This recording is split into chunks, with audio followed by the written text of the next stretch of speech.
देखो, आरबीआई ये 5 चीजों का यूज करके क्या करती है, महंगाई को रोकती है। कैसे? आरबीआई क्या करेगा, इंटरेस्ट को बढ़ा देगा। क्या करेगा, इंटरेस्ट को बढ़ा देगा, यानी कि अगर मैं लोन ले रहा हूं तो मेरा जो ब्याज होगा उसका दर बढ़ा देगा। तो ज्यादा ब्याज पे कौन लोन लेगा, तो लोन कोई लेगा ही नहीं। तो क्या होगा, लोन कोई लेगा ही नहीं। अगर इंटरेस्ट बढ़ गया तो लोन कोई लेगा ही नहीं।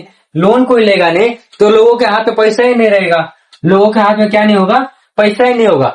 अगर लोगों के हाथ में पैसा ही नहीं तो डिमांड भी नहीं होगा।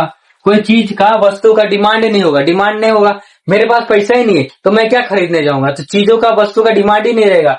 तो डिमांड नहीं होगा तो दुकान वाला सोचेगा कि ऐसा क्या होगा, जो मतलब मैं बेच तो रहा हूं लेकिन ना क्या होगा कि डिमांड ही नहीं है। तो डिमांड नहीं है तो क्या, वो क्या सोचेगा कि काम कर दो, इसका प्राइस कम कर देता हूं, क्या पता कि लोग खरीदने आ जाए। तो क्या हो जाएगा कि प्राइस कम हो जाएगा।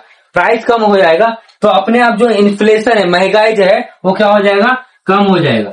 यानी कि जो वस्तु ज्यादा महंगा बिक रही थी, अब डिमांड ना होने के कारण क्या हो जाएगा, प्राइस कम हो जाएगा। और प्राइस कम हो गया तो जो महंगाई होती थी, जो मार्केट में महंगाई हो रही थी, वो महंगाई क्या हो जाएगी, कम हो जाएगी। तो आरबीआई क्या करते हैं, ये चीजों का यूज करके महंगाई को कम करती है, महंगाई को रोकती है ज्यादा होने से। तो इतना समझ में आ गया।